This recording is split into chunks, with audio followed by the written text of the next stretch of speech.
If I was going to set it up so it was the best possible day I could have, practically speaking, what would it look like?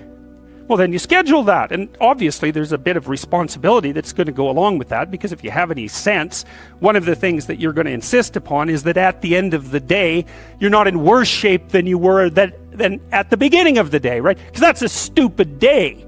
If you have a bunch of those in a row, you just dig, you dig yourself a hole and then you bury yourself in it. It's like, sorry, that's just not a good strategy.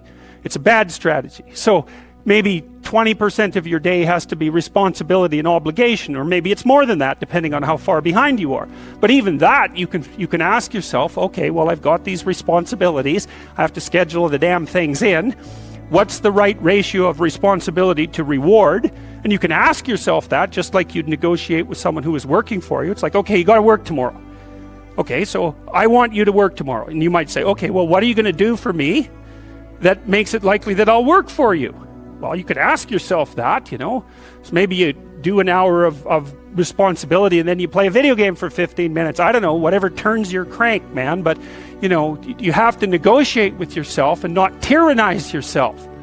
Like you're negotiating with someone that you care for, that you would like to be productive and have a good life. And that's how you make the schedule. It's like, and then you look at the day and you think, well, if I had that day, that'd be good. Great. And you're useless and horrible, so you'll probably only hit it with about 70% accuracy, but that beats the hell out of 0, right? And if you hit it even with 50% accuracy, another rule is, well, aim for 51% the next week, or 50.5% for God's sake, or because you're going to hit that position where things start to loop back positively and spiral you upward. And so that's one way that you can work on your conscientiousness, is plan a life you'd like to have. And you do that partly by referring to social norms. That's more or less rescuing your father from the belly of the whale. But the other way you do that is by having a little conversation with yourself about, as if you don't really know who you are, because you know what you're like. You won't do what you're told. You won't do what you tell yourself to do. You must have noticed that.